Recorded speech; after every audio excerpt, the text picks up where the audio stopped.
संसार को अंतिम सत्य को समझना हो बस इस चित्र को देख लीजिए। और ये चित्र क्या कहते हैं? ये चित्र कहते हैं कि एक हाथी आप सबको दिख रहा है और इस हाथी को जानने की कोशिश में 6 लोग कोशिश कर रहे हैं। ये 6 के 6 लोग कहानी के हिसाब से नेत्रहीन हैं, देख नहीं सकते हैं, पर इनकी इच्छा है जानने की। यहाँ नेत्रहीन एक मिथक, एक प्रतीक के रूप में है तो हम सब भी नेत्रहीन हैं। हमारे पास बस 2 आँखें, हमको लगता है कि बहुत खतरनाक चीज़ हमारे पास है। सच बात तो है कि 2 आँखों से भी इतना कुछ दिखता नहीं है जितना हम सोचते हैं कि हम देख लेंगे। तो कहानी का प्रतीक ये है कि ये 6 लोग नेत्रहीन हैं, देख नहीं सकते हैं। जा रहे थे, इनके सामने एक हाथी आ गया। अब ये हाथी को समझना चाह रहे हैं। अब हाथी को आप समझ लीजिए कि कॉम्प्लेक्स रियलिटी है। जो वास्तविकता है बड़ी कॉम्प्लेक्स है, बहुत सिंपल नहीं है। दुनिया में मैं एक बात से हमेशा बात शुरू करता हूँ, आज भी कर रहा हूँ। आज तक एक भी दार्शनिक, एक भी धर्म, एक भी वैज्ञानिक अंतिम रूप से इस दुनिया को नहीं समझ सका है।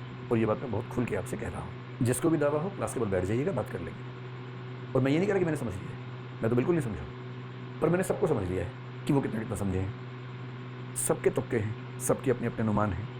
कुछ के तुक्के ज़्यादा वैज्ञानिक हैं, कुछ के तुक्के ज़्यादा तार्किक हैं, कुछ की सोच ज़्यादा शार्प है, ज़्यादा बारीक है, कुछ की सोच कम बारीक है। पर ये संसार इतना बड़ा रहस्य है कि आज तक दुनिया में कोई समझ नहीं पाया है। और अगर कोई क्लेम करता है कि उसने समझ लिया है तो वो मजाक की बात है, हंसी मजाक की बात है। किसी को अगर भरोसा है, कोई छोटा सा बच्चा हो, आपको बोले मैं सब जानता हूँ, सब जानता हूँ, तो आप क्या करेंगे? उसको आप चिकोटी काटेंगे उसी गाल पे कि तुम सच में बहुत प्यारे हो, तुम सब जानते हो। आपको पता है कि वो नहीं जानता है, पर उसे भरोसा है कि वो जानता है। यही स्थिति दुनिया में हम सब लोगों की है। हमको भरोसा है कि बहुत जानते हैं, हम लोग कुछ नहीं जानते हैं, बहुत ही कम जानते हैं। उसी में से थोड़ा सा हम पढ़ेंगे। आप रियलिटी बहुत कॉम्प्लेक्स है। ये 6 लोग जानना चाह रहे हैं और इनके पास जानने की क्षमताएं कम है। हमारे पास भी बहुत कम क्षमता है जानने की, इनके पास तो दुर्भाग्य से 2 आंखें भी नहीं है। अब इनमें से एक ने पकड़ लिया इसका दांत। ये दांत को ही अंतिम सत्य मान रहा है, और क्योंकि दांत देख तो नहीं पा रहा है, ये कह रहा है कि ये जो है सामने, ये भाला है, भाला स्पीयर है, क्योंकि इसके हाथ में दांत आ गया। इसने दुनिया को दांत के माध्यम से भाला समझ के देखा। एक भाई साहब पीछे घूम रहे थे, वो पूंछ लेके खड़े हुए हैं। ये कह रहे हैं दुनिया जो है रस्सी के समान है, the world is like a rope, क्योंकि उसके हाथ में हाथी की रस्सी पूंछ आ गई है। इतनी सी बात है। जिसके हाथ में हाथी की सूंड है वो कह रहा है कि अरे भागो भागो भागो, अजगर आ गया है। उसको लग रहा है कि जो मेरे सामने चीज़ है वो अजगर है, पाइथन है, उससे डरने की ज़रूरत है। एक ने पकड़ लिया है कान। अगर आपने गांव की ज़िंदगी देखी तो हाथ वाले पंखे झला करते थे पहले, ये पंखे का साइज़ वैसा ही है। और ये कह रहे हैं कि ये तो पंखा है, जो हाथ से झुलने वाला पंखा होता है, ये पंखा है, ये अजगर नहीं है, ये रस्सी नहीं है, ये पंखा है। जिसके हाथ में आ गया है पैर, वो कह रहे हैं अरे भाई खंबा है, खंबा, ये पोल है।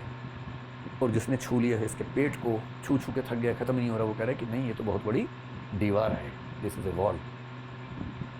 6 के 6 लोग अपने अपने नज़रिए से हाथी को जानने का प्रयास कर रहे हैं, कोई नहीं जान पा रहा है। और इसके 2 कारण हैं। इसीलिए जैन फिलोसफी के 2 सिद्धांत सबसे सुंदर हैं। अगर आप कम पढ़ना चाहेंगे तो हम केवल 2 की बात करेंगे, आप थोड़ा ज़्यादा जाना चाहेंगे तो बाकी का भी हल्का जिक्र कर लेंगे। सबसे जो ब्यूटीफुल प्रिंसिपल्स जैन फिलोसफी के हैं वो 2 हैं। एक कहता है कि ये जो सत्य है बहुत ही कॉम्प्लेक्स है।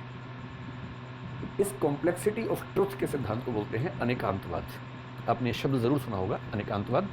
जो जैन बच्चे बैठे हो तो रोज़ सुनते होंगे सुबह शाम घर में पापा मम्मी से कि अनेकांतवाद, अनेकांतवाद। हालांकि मेरे बहुत जैन बच्चों से मेरा परिचय है, समझते वो भी नहीं है। जब मैं उनसे मौके पर पूछता हूँ कि अंतर बताओ तो गोल गोल बात करते हैं। तो उनको भी थोड़ा समझने की ज़रूरत है कि कितना गहरा सिद्धांत बाई चांस आपकी झोली में गिरा हुआ है, आपको पता होना चाहिए वो क्या है। और इस कॉम्प्लेक्स रियलिटी को जानने के प्रोसेस में हम लोग जो मूर्खताएं कर रहे हैं, उन मूर्खताओं को समझने का जो तरीका है, उस सिद्धांत का नाम है स्याद्वाद। SYADVADE, स्याद्वाद।